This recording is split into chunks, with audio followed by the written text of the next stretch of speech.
You are listening to the Horse Radio Network, part of the Equine Network family. What a beautiful day for horses in the morning. You are listening to the #1 horse podcast in the world. Here is your entertaining look at the horse world and the people in it.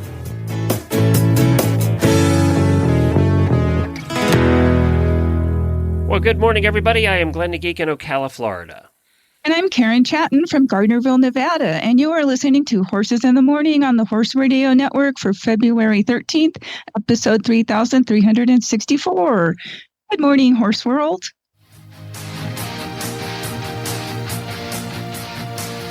When your start time's on Saturday and your finish time's on Sunday, and it doesn't get much better than best conditioned, and completing the challenge is the challenge, you're an endurance rider.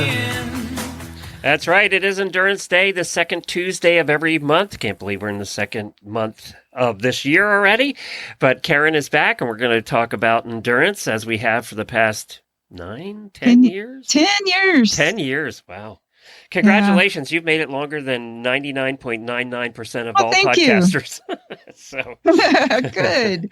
You're still here after all. And I remember when we talked about doing this in the first place, it was like, we'll do it for a year and see what happens. Yeah. And then we just both forgot to quit. So here we are, 10 years later. There's so many things to talk about. Yeah. I mean, endurance keeps changing too over the years. It's, like any other sport, the people in it change and the rules change and, it's just a constant thing. Certainly internationally has changed a lot over the years. But anyway, we are going to be talking about what today? Today we're going to be talking to Dr. Susan Garlinghouse about equine arthritis and how to work towards preventing it, and I imagine how that's to handle something it. You really have to worry about in endurance, don't you? It is, and there's a lot of management involved that you can, use to hopefully prevent the arthritis in the first place. And so she's a really good person to talk to on that topic. And so we'll be talking with her, and we're going to be talking about my tip about hopefully getting yourself unstuck if you get stuck in mud or sand when you're going to an event. Oh, that's never happened to any of us. Exactly. We all have stories about that. Maybe we'll tell some of them today.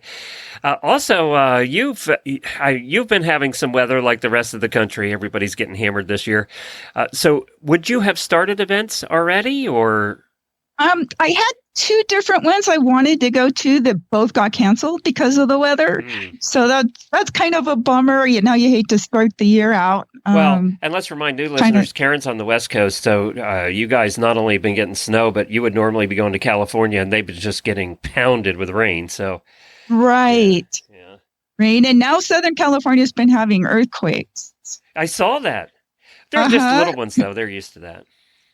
I think one was over a 5, though, 5.5 or something. I have a funny story about that. So we had a bunch of California people on our Horse Lovers cruise.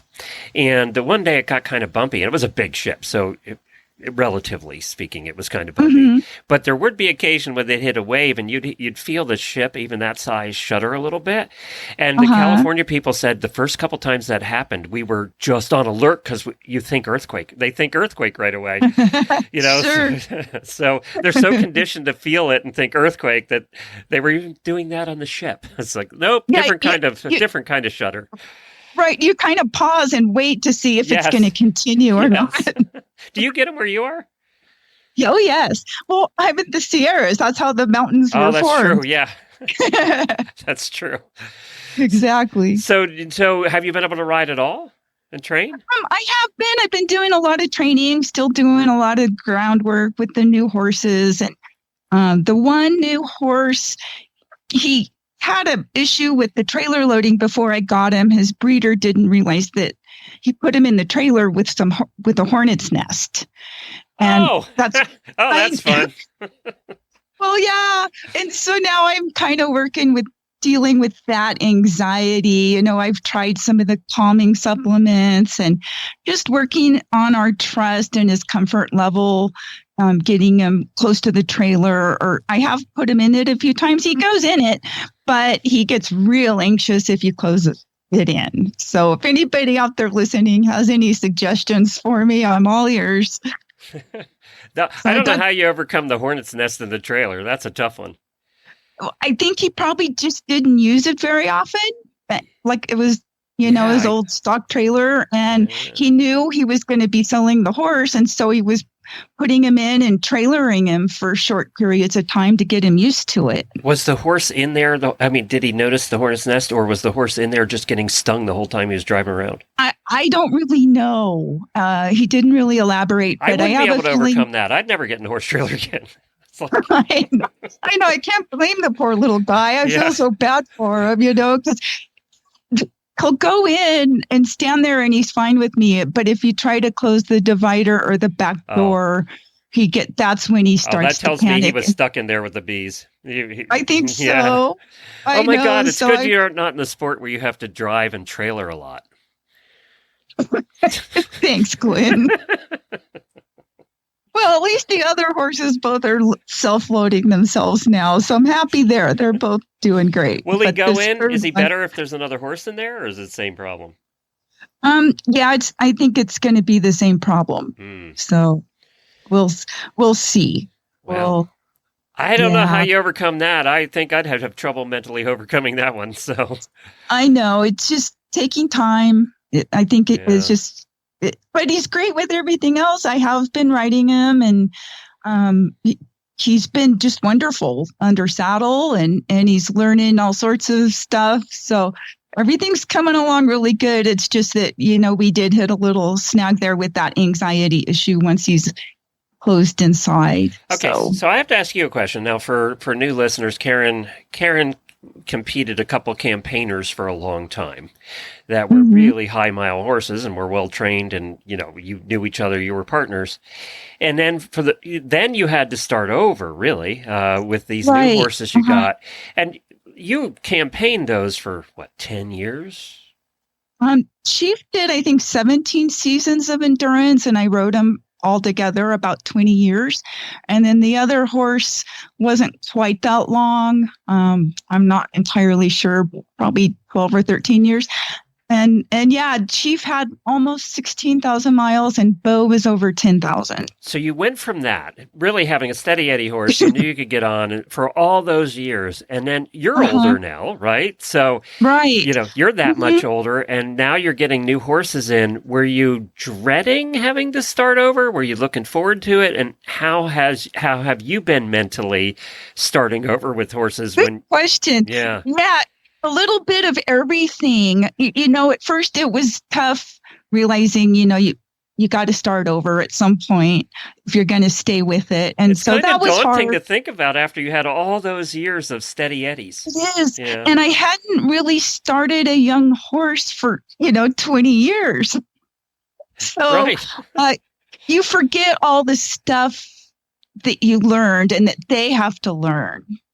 It's just like getting a puppy. You forget how all that first year or two is kind of a nightmare. It's like, no, there's so much to teach him. Just simple stuff like, the two I just bought more recently, they were just fairly, halter broke. They did actually, Saint had a little bit more training on him, but I had to teach them all how to lead, how to go through gates.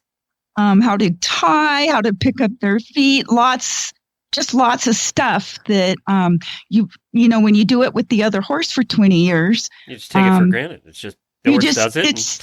It was so easy. Yeah. Both of those horses would self-load. You just had to get out of their way. They were potty trained. You didn't have to worry about that. Pretty much, yes. And so yeah, now, one of the big things to learn when you're starting over with the new ones, especially youngsters, is that they don't yet understand necessarily the whole, this is my space and this is your space and you got to stay out of my space. And the dominant horse can't chase the younger horses because when they go to get away, they will run you over. So I quickly figured out, like the first day, okay, I'm going to have to really watch where I put my feet and where they put their feet. And so far, I have managed to not get stepped on or run into.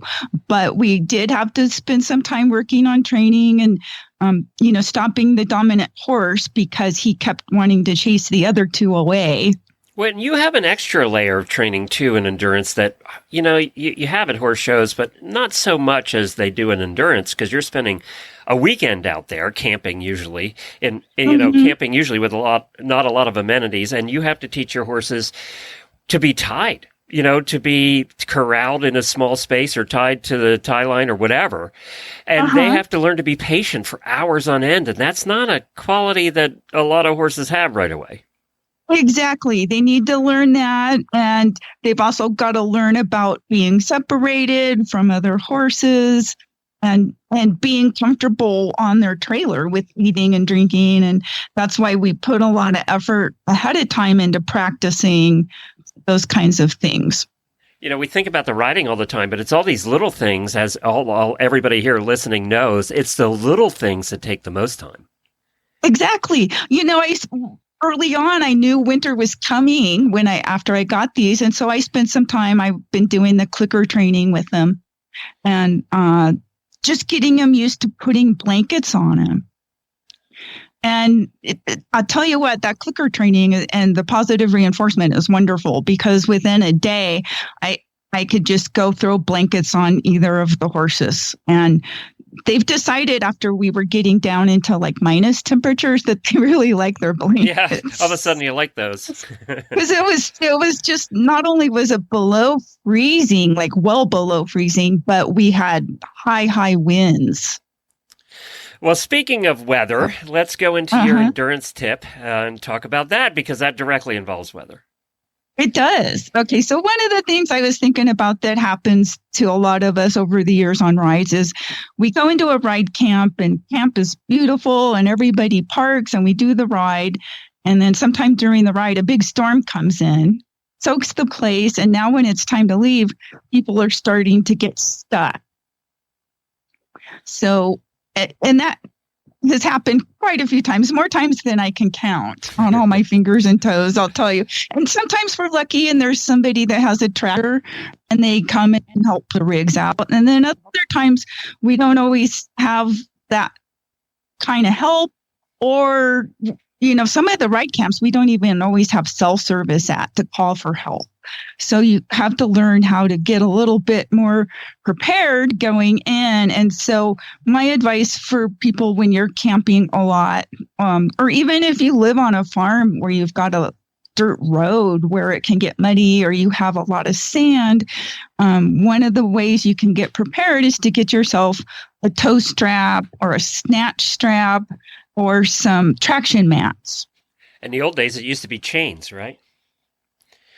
Yeah. Yep. And they've also got traction devices that you can strap onto the wheels of your vehicle as well. And there's a lot of different things you can do. Like if you're in a pinch and, you're just spinning your wheels, but you're not really stuck, you can, if you don't have traction mats, you can use the mats that are in your vehicle. You can get creative, find leaves or sticks or whatever might be around you. Like I said, the mats that you have in your vehicle, you could carry pieces of rug, with you, or some cat litter, which is often used, like if you're in a climate where there's snow, that'll help you get a little bit of traction as well. And a shovel. And a shovel, yes, a shovel is good. If you have 4-wheel drive, put it into 4-wheel drive. And then just be gentle when you press on the gas once you get your traction stuff underneath the tires so you don't send it flying. And cause some damage. We have gotten stuck at horse shows, and even with the 4-wheel drive, we got stuck because the trailer had so much weight too. Uh-huh. So we've gotten stuck, and usually those horse shows have something to pull you out. They have a large tractor, and they're just pulling one after another out. And I always feel bad for them because their field is just trashed when it's done. I mean, it's just right. It's just trashed. But the one show we used to go to had a monster truck with the great big tires, and that's what they used to pull trucks. That had no problem. That could pull you out very quickly. Right. Exactly. Yeah. We used to get our tractor stuck occasionally. Our big tractor would get stuck in the mud. And that one took a you have to get a larger tractor because that's the only way you're getting it out. Yes, I've seen that happen at endurance rides too, where you need a second or a third vehicle to pull the first ones out that got stuck. I mean, it is a mess. And then before we went on the last long XP, where we rode all the way across the Pony Express Trail, friends of mine that ran a tow truck service told me to get the traction mats and to get a snatch strap. And the snatch strap are a little different from a towing strap because they are meant to stretch.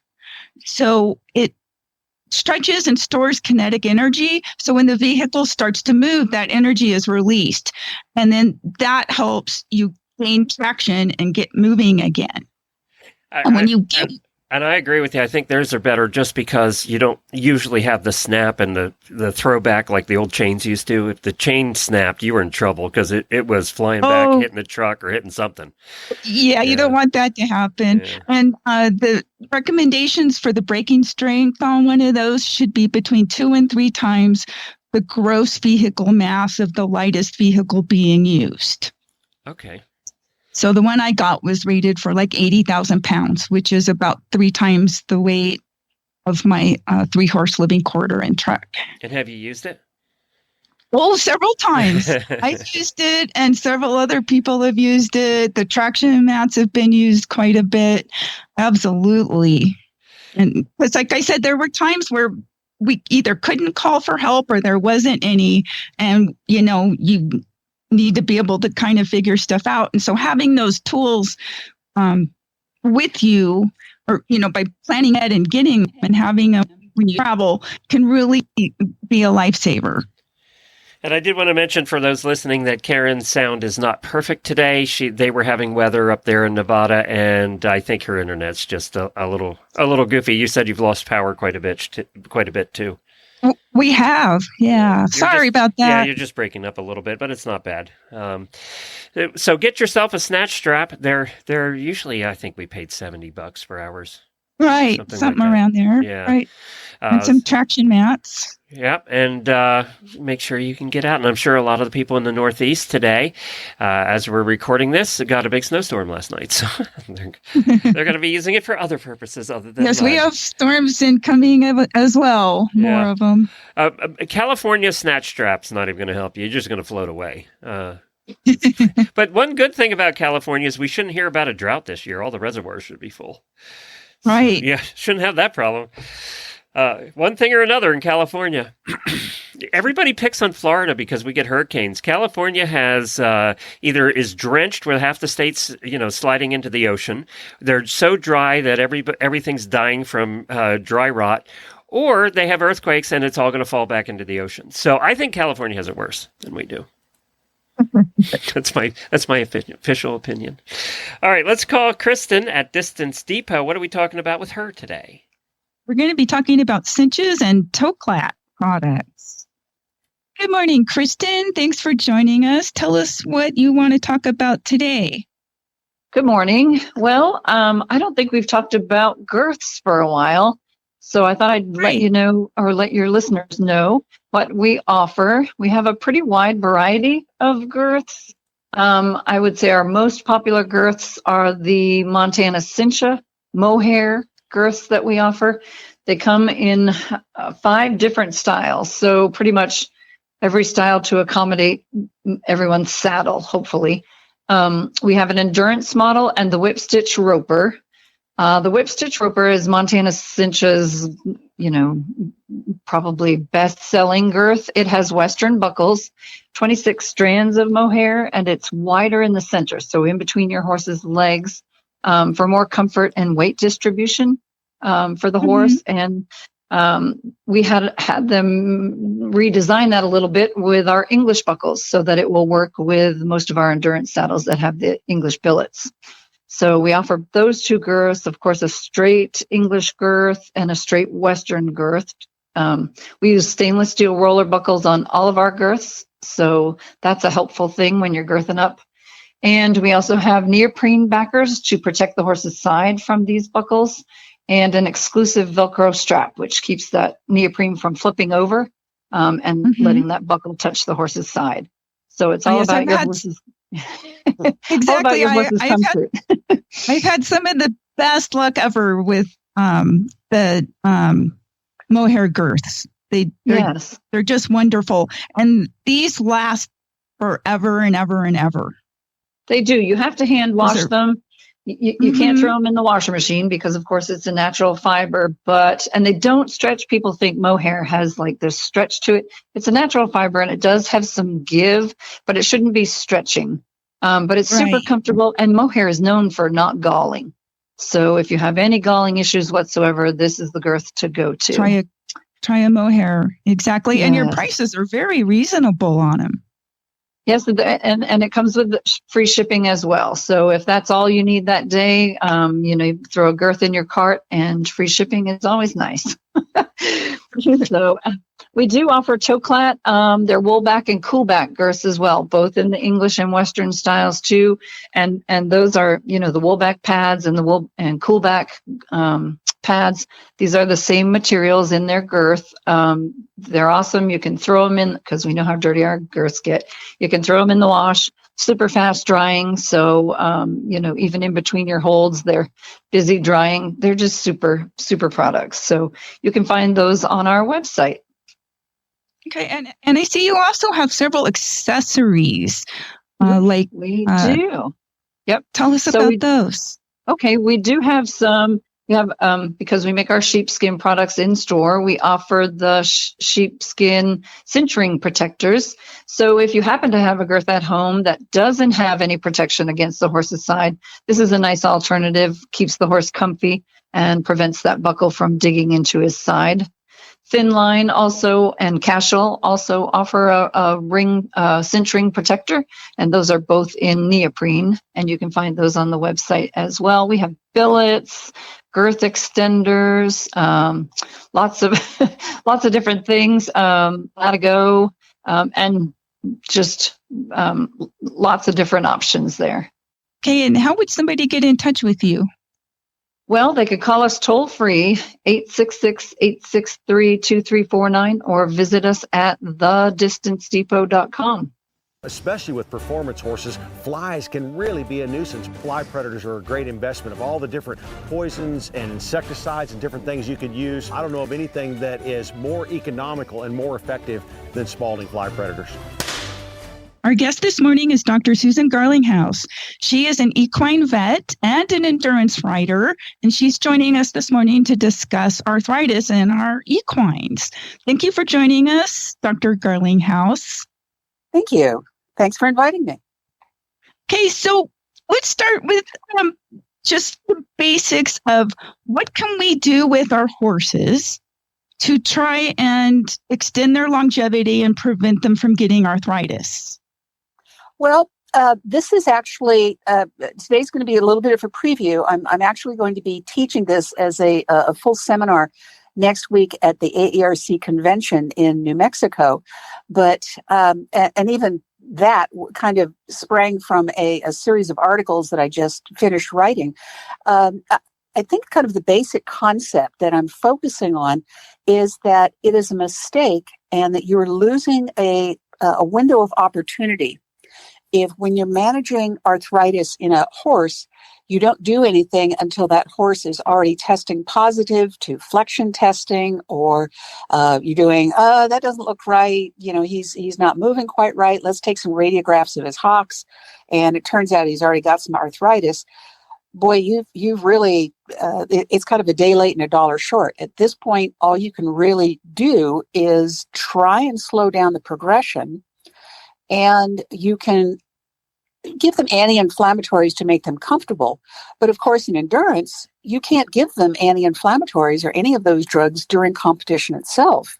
So if you're waiting until you actually have a clinical diagnosis of arthritis, very often your horse's career is kind of on the downward slide.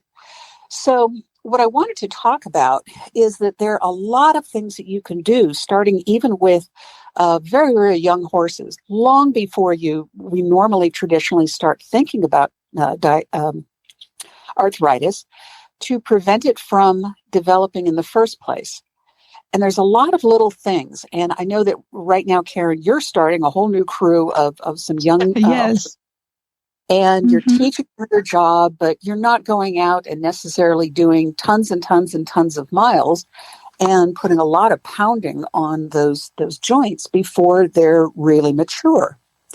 But there's so many things that you can be doing right now that will benefit that horses, not only in their brain and in their overall balance, but also in minimizing or preventing arthritis as those horses mature and go on through their career. And of course, you also know you've had horses that, have gone into 5-figure careers several times now.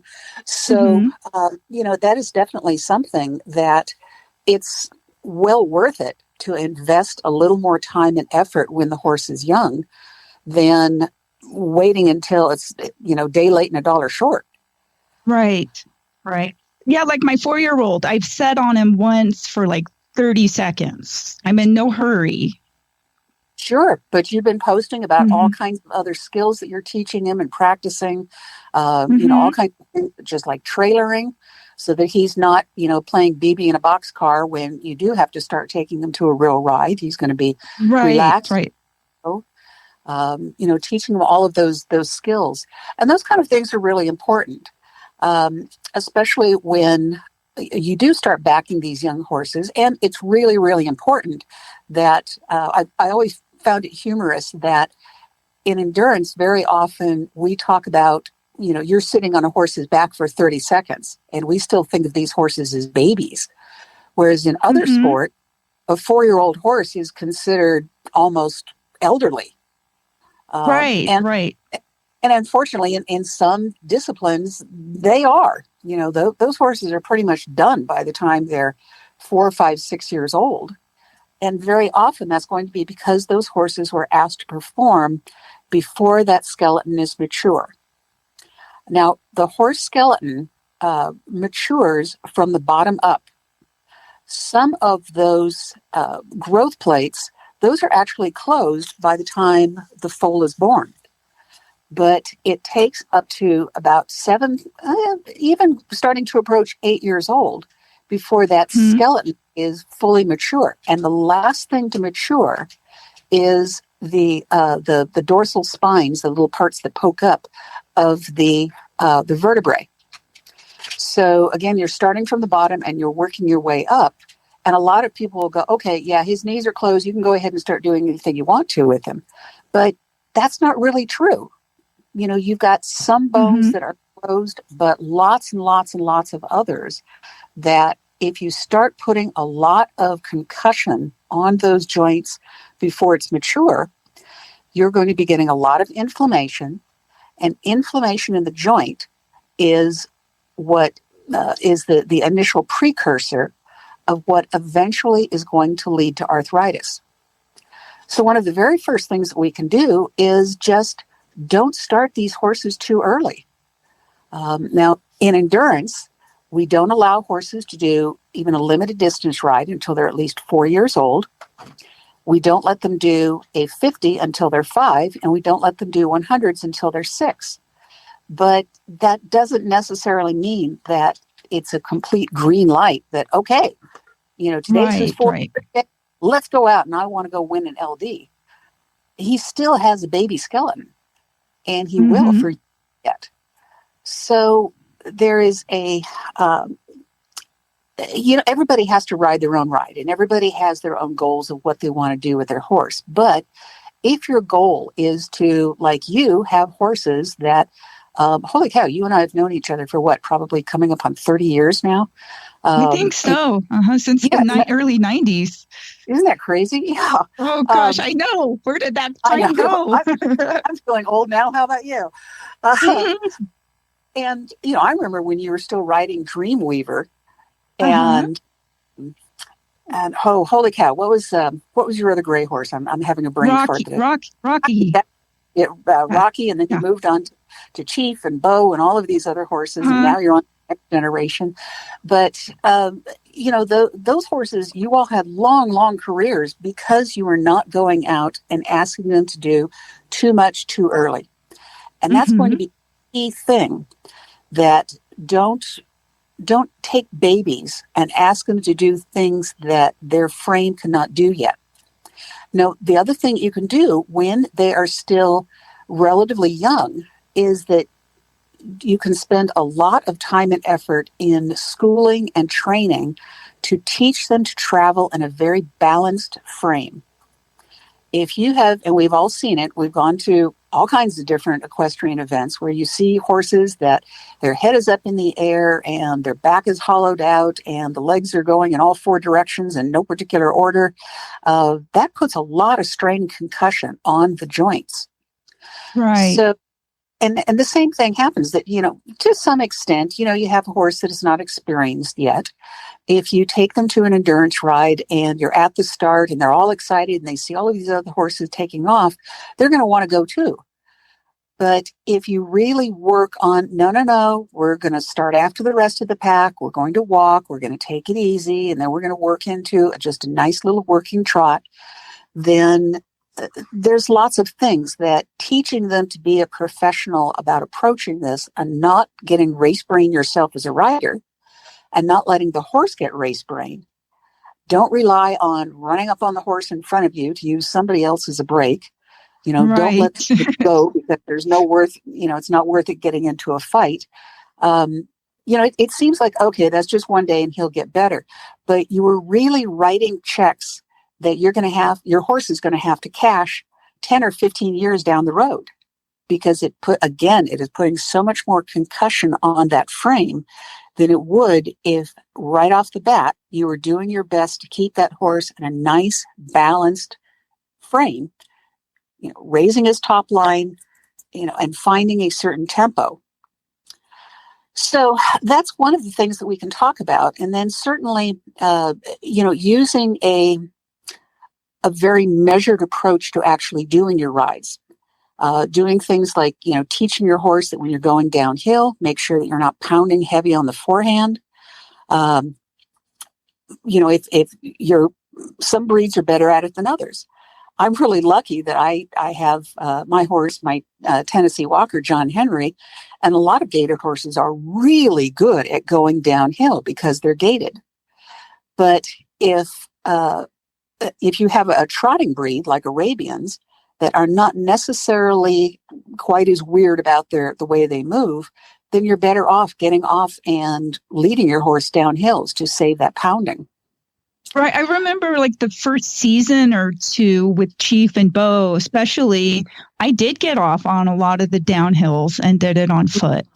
And I really babied them along. And I think that's, why they lasted as long as they did. Plus they were 7 and 8 when they started the sport. Right, exactly. And that really does make a big difference. There's other things you can do is that things like making sure that you have tack that fits them really well so that they're not compensating their body to deal with a saddle that is rubbing and poking them in the wrong place and they're getting sore. So they start kind of moving in a different way.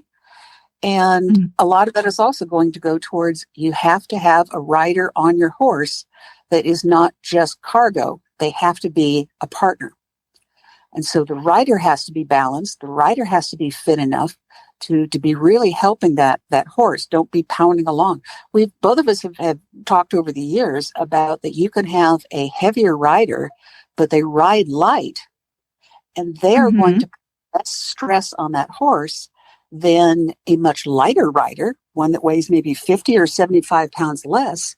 But if they're up there banging around like a sack of potatoes, they're going to do more harm to that horse than is a heavier rider that is riding more with more education and more thoughtfulness.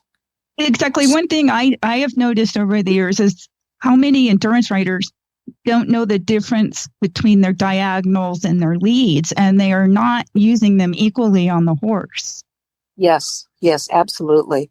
And one of the things that, to some extent, endurance riders, that we're kind of an independent bunch, and we sort of pride ourselves that we are not show riders, we're not dressage riders, things like that. But, some of the very, very top riders in our sport do go out, and even when they've won pretty much everything on the planet, they are still taking riding lessons from either a centered riding coach or from dressage rider trainers, things like that. Somebody that really looks at them and knows what our goals are, that we're not trying to teach our horses to do passage or piafs, but we're trying to teach our horse and the rider to go down the trail as efficiently as possible. And so that's, we can have a lot of riders that they have ridden for tens of thousands of miles, but it still does you good to have another set of eyes on you to say, hey, did you know that when you get tired, your left hip kind of tends to go off and you're not riding quite straight anymore? Right. And very, very helpful. And something like that, again, anything that is going to make your horse travel with more concussion is going to eventually accumulate with inflammation in the joints. And that is eventually going to show up as arthritic changes. And arthritis is a very, very cumulative thing. What happens is that anything that is causing concussion and inflammation in the joints is going to start to break down the synovial fluid, the joint fluid inside the joint capsules. And just the very nature of what endurance is, even if you're traveling in the most perfect frame that you can, we're doing that traveling for hours and hours and hours. So there's always going to be some inflammation that you can't help it. That's just the nature of what we do. So one of the things that you want to do is try not to be adding more inflammation to that synovial fluid. One of the other things that you do is also make sure that you're really paying attention to the shoeing. You and I have both over the years gone and we've seen some shoeing jobs at rides where you just kind of, oh, holy cow, low heel, long toe, uneven, one foot is wrong of the other. We've seen shoes that should have been replaced 3 weeks ago, all kinds of just crazy, crazy things. But and you've been involved in this for decades, there's so much research and development in newer ways of protecting the foot. So that you're using the inherent qualities of the natural equine hoof, and you're doing things to protect that foot and help dampen down some of that concussion. And again, that concussion affects not only the foot, but it's going to travel up the leg as well. And so that's going to be the coffin bone, the fetlock, the knees to some extent. But you can even have a horse that if their feet hurt, they're going to be changing their entire body and the way they travel. So you may have arthritis that is developing in a stifle, in hocks, even up along the vertebrae, only because their shoeing was not optimum for that particular horse. So again, this whole idea about minimizing arthritis, it's sort of the opposite of death by 1,000 cuts. It's these tons and tons of these tiny, tiny little details that have to be micromanaged. A lot of people also, they want to I don't know, add like, different supplements to their horses, to their program, their feeding program. And that's fine. And one that I've always liked adding is adding a source of omega-3 fatty acids. Either you can do that in stabilized flaxseed. Marine oils actually are a really great source of omega-3s. They can be a little bit more of a challenge to sometimes get into for to some the horse. horses. Yeah, exactly. I mean, some horses are okay, sometimes not. There are some pretty good products now that do a pretty decent job of trying to cover up the flavor of the marine oils.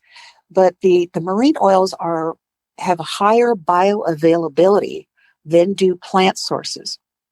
So if you were able to get, maybe a combination of the two, then that's going to do a couple of things. First of all, we know that the omega-3s and some specific omega fatty acids do show up and can be measured inside the joint fluid.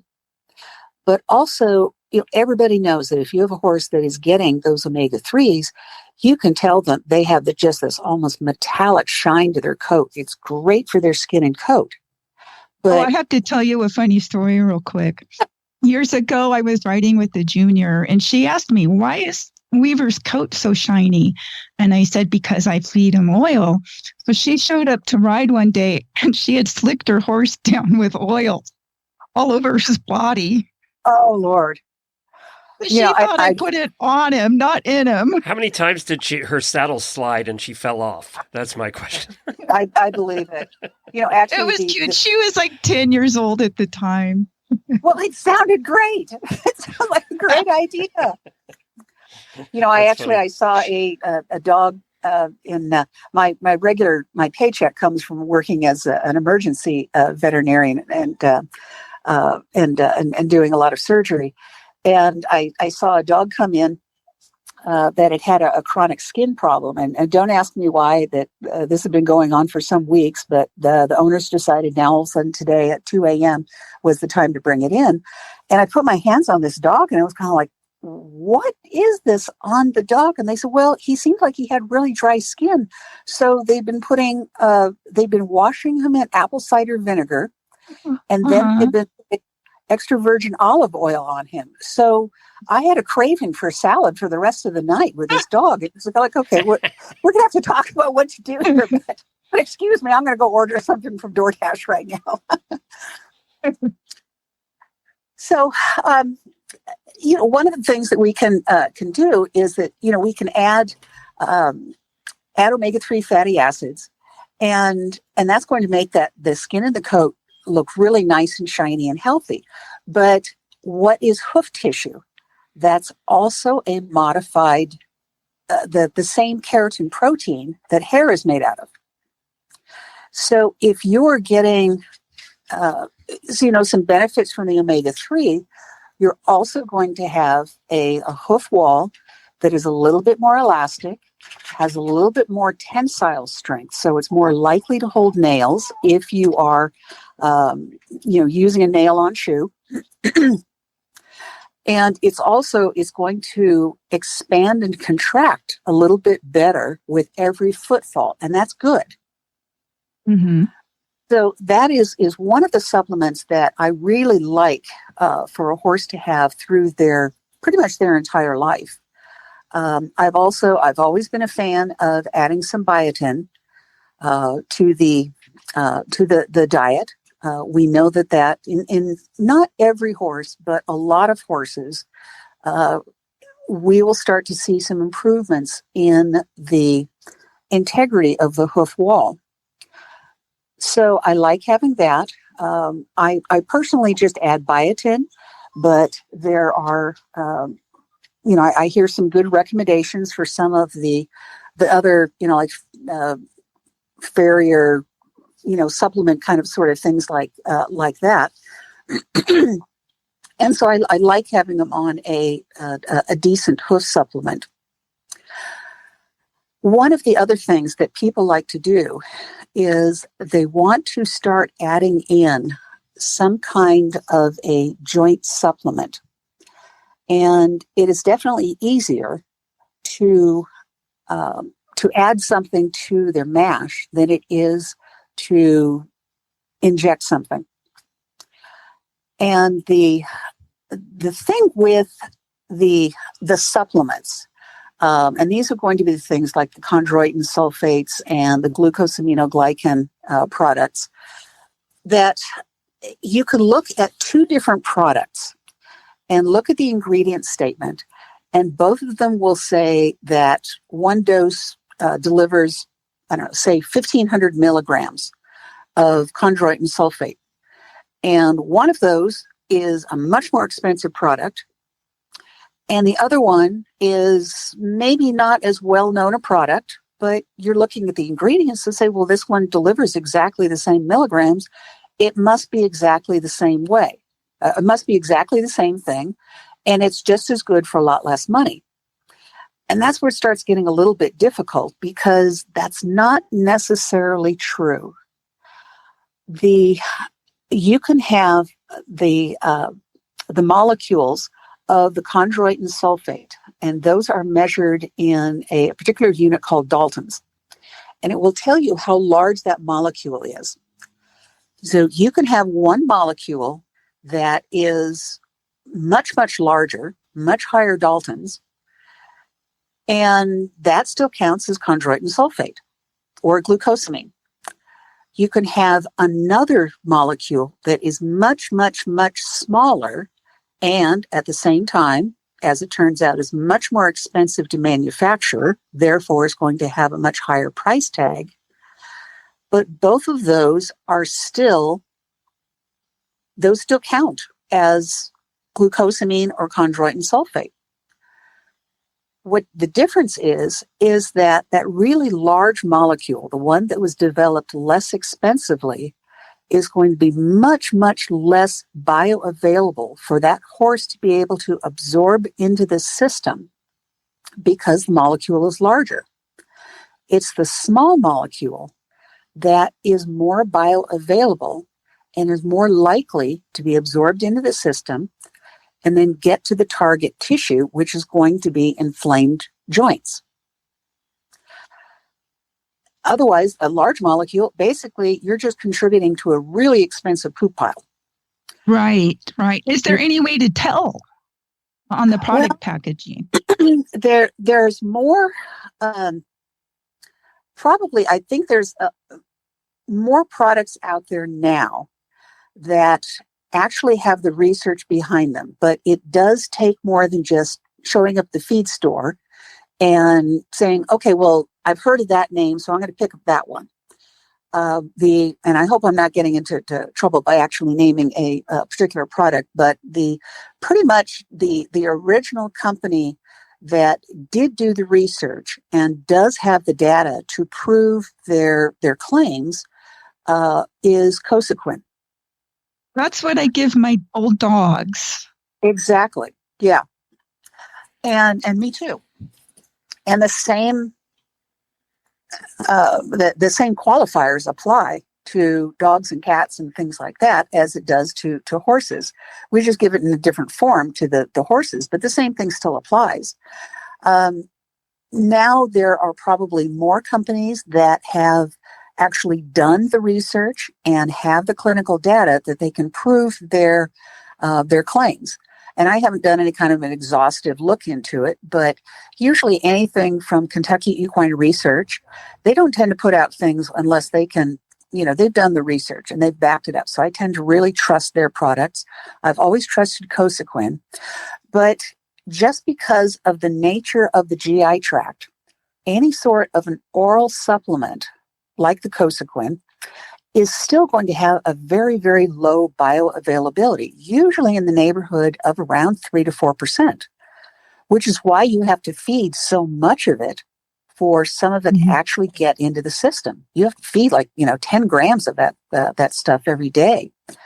It doesn't stay in the system for particularly long, and so you have to be consistent with it. And it's expensive, especially if you're buying the quality product. It is not going to be inexpensive, but you're better off buying the more expensive product and actually getting some bang for your buck than you are Right. buying an expensive product and getting absolutely nothing. But usually what I recommend to people is try and arrange with your veterinarian and learn the skills. I don't think necessarily everybody should or can, depending on what their comfort level is with a needle, to do injectables and do IV injections. But doing an intramuscular injection is not that tough. And most veterinarians, they'll show you how to do it, and they'll work with you on getting some of the injectable drugs. And I mean, they are drugs, but they are also legal to be used during competition at an AERC ride.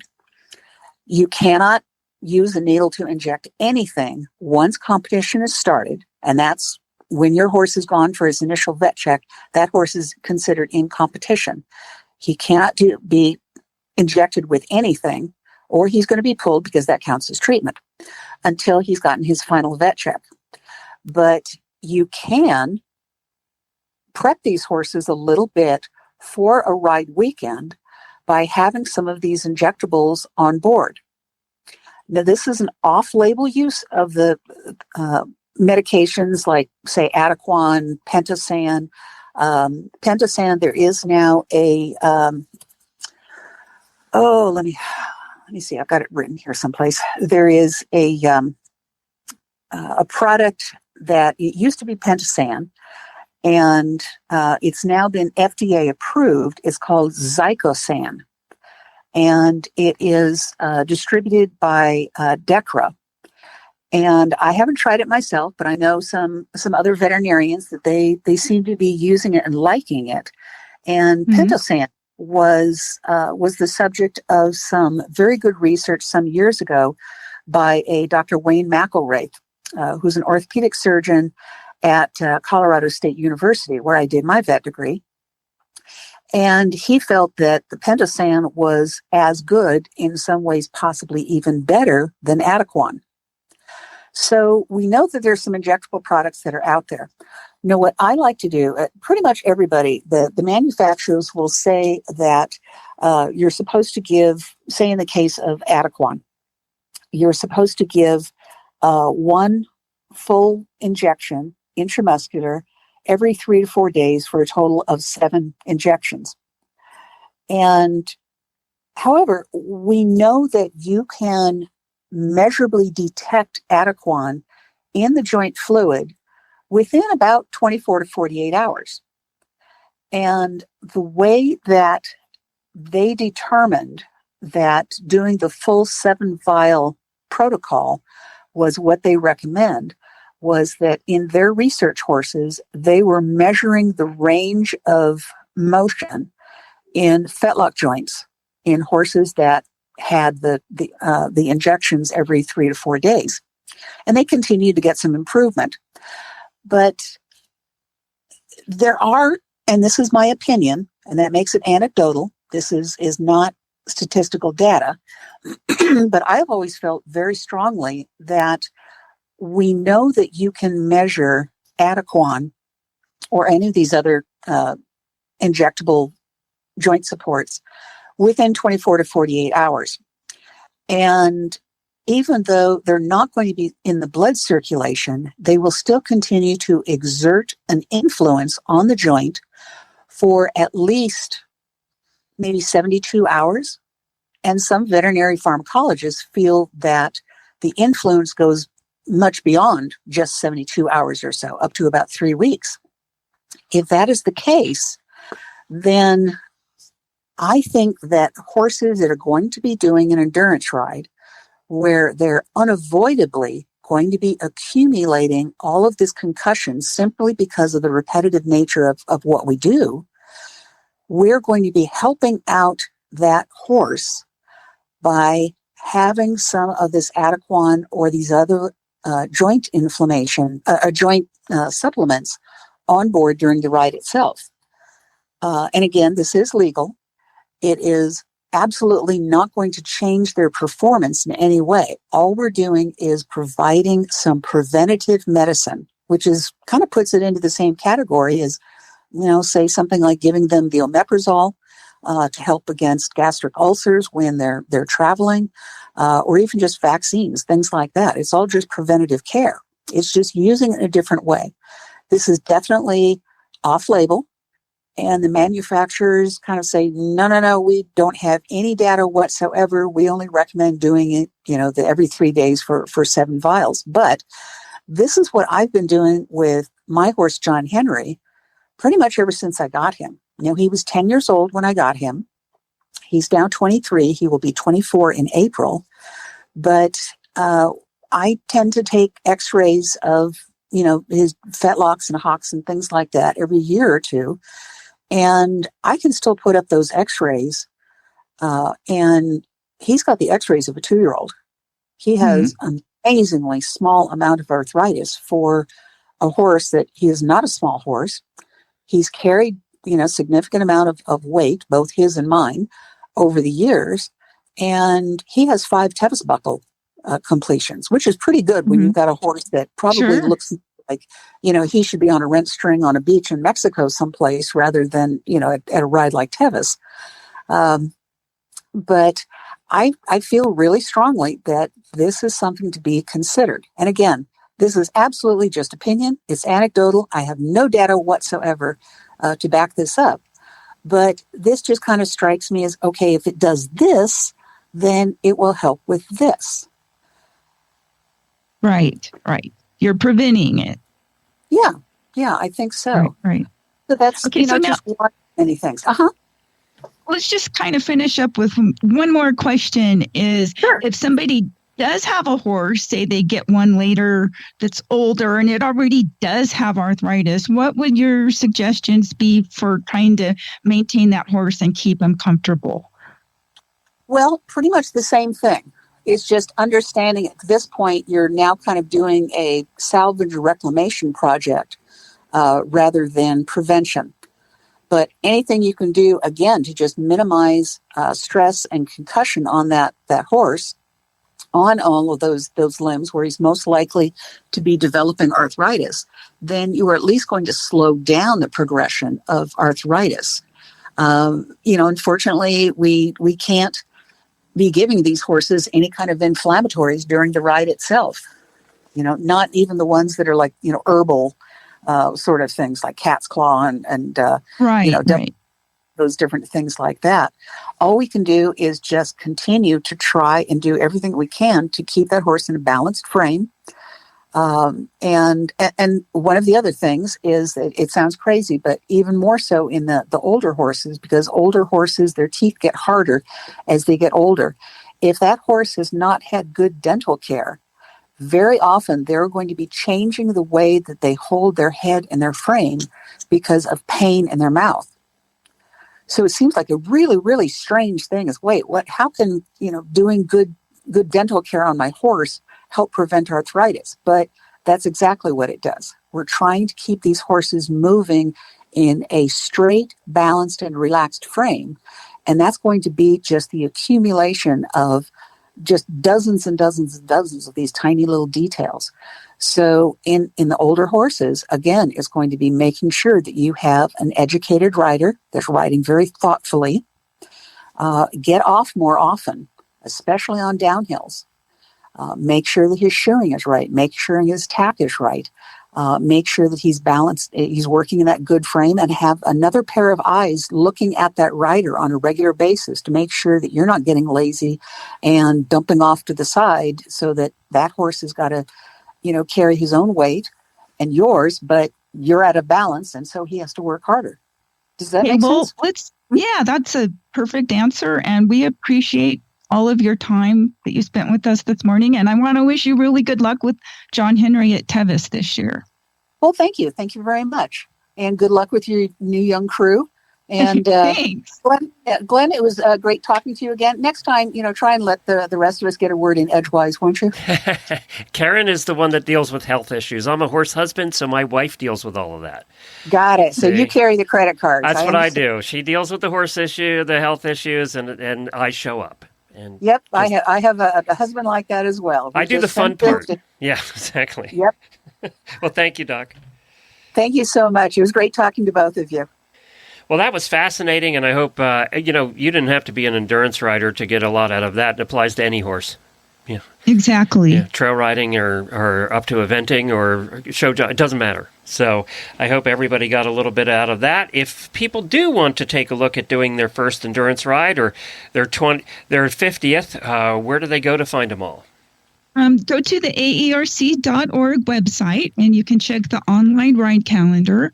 Also, we have the AARC convention coming up, which you heard us mention earlier. Where's that? And that is going to be in Albuquerque, New Mexico.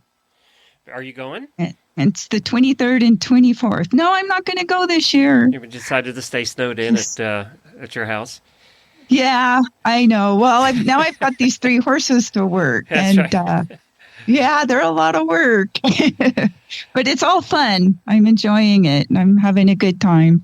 Well, if you want to hear past episodes of the Endurance Show, you can go to horsesinthemorning.com, click on the Endurance banner in the middle of the page, and it'll take you to all the past episodes, all 10 years worth, 10 times, probably 120 if it's 10 times 12. So, yeah, that's a lot of episodes to get caught up on. And we'll be back here tomorrow. Jamie and I will be back with our normal Wednesday episode if you want to join us then. Karen, where can people find out more about you? nvendurancerider.com. nvendurancerider.com.